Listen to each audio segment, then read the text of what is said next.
Salut à tous, on se retrouve aujourd'hui pour l'épisode 5 de Thread Horror Show saison 1, l'avant-dernier épisode de la série. C'est parti, générique.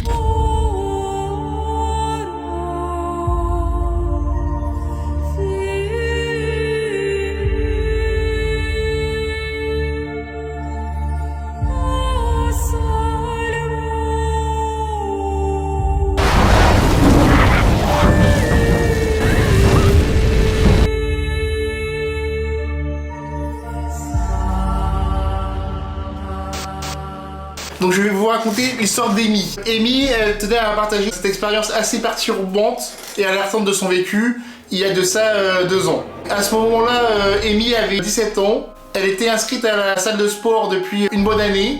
Et comme un peu la plupart des adolescentes, elle était assez complexée de son poids. Ce qui fait qu'elle allait dans la salle de sport tous les jours si elle le pouvait. Et évidemment, le régime alimentaire suivait.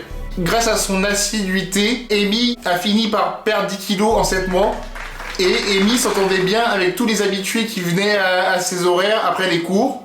Et un jour, une nouvelle tête, Ramir, d'une trentaine d'années, est apparue pendant ses séances. Et étrangement, il venait souvent parler à Amy. Il la complimentait et lui demandait des conseils pour les exercices à faire. Emily étant une fille en plein programme pour affiner son corps, elle doit avouer qu'elle a vite envoyé ce fameux Ramir voir d'autres habitués de la salle. À chaque fois, il persistait à venir voir Amy. Et même lorsque Amy l'évitait, jusque-là, rien d'alarmant. À part que le mec il est lourd, quoi. Il vient la voir, c'est un peu embêtant, quoi.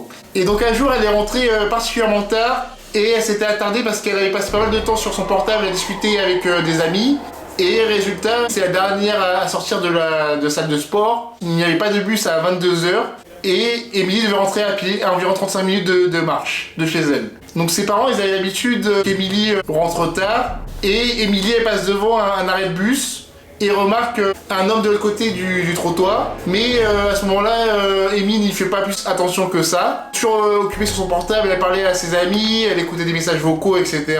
Elle marchait vraiment lentement. Et elle s'est même arrêtée à plusieurs reprises pendant plusieurs longues minutes pour envoyer des messages vocaux, des plaisanteries à ses copines. Et sauf qu'au bout de 10 minutes, elle réalise que l'homme était toujours de l'autre côté du trottoir sans bouger, à l'observer. Elle essaie quand même de se rassurer en pensant que c'était une coïncidence. Elle continue son chemin, mais elle prévient en SMS son frère qu'elle a peur et qu'elle a l'impression d'être suivie. Et elle prévient également ses amis au téléphone. Et du coup, elle décide de tester le mec si vraiment il l'a su ou pas. Donc elle fait quelques tests, elle fait quelques arrêts à des endroits improbables. Parfois, elle accélère le rythme de sa marche pour vérifier sa théorie, tout en jetant de très discrets regards dans sa direction. Et le mec était toujours là à la suivre.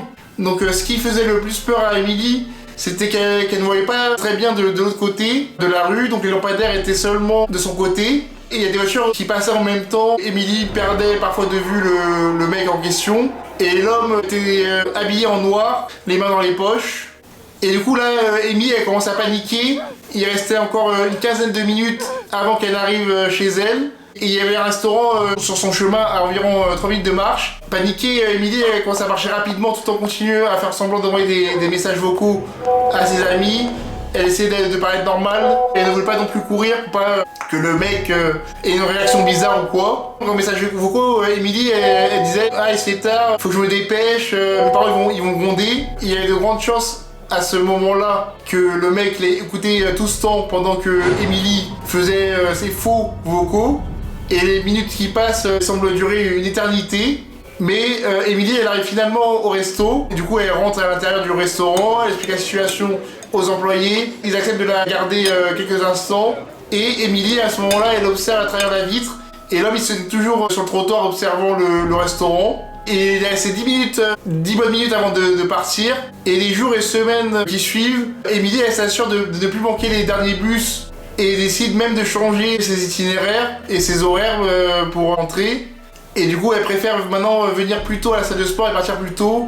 Et elle a découvert, Emily, au bout de quelques mois, que le mec, c'était un proche du mec chelou de la salle qu'elle avait croisé. Parce qu'à un moment donné, ce mec-là était venu chercher Ramir, le mec de 30 ans là qui était lourd avec elle. Super creepy et perturbant, ce sont ses propres termes. Du coup, elle est rassurée que tout se passe bien et qu'elle n'est plus suivie. Et maintenant, elle fait vraiment attention à ses horaires Quand elle va à la salle, elle essaie de rentrer le plus tôt possible, parfois accompagnée aussi des adhérents de la salle en qui elle a vraiment confiance.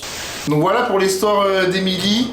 Qu'est-ce que vous avez pensé de son histoire? J'ai trouvé la mécanique de l'histoire très intéressante. Et voilà, c'est la fin de cet épisode numéro 5. Donc c'était l'avant-dernier épisode de la saison 1 de Thread Horror Show. Je te remercie. Tu peux me suivre sur mes réseaux sociaux, Instagram et ainsi que TikTok. Donc le lien est en description. Et n'hésite pas à me rejoindre, voilà, ça serait cool. Je poste régulièrement des vidéos sur TikTok.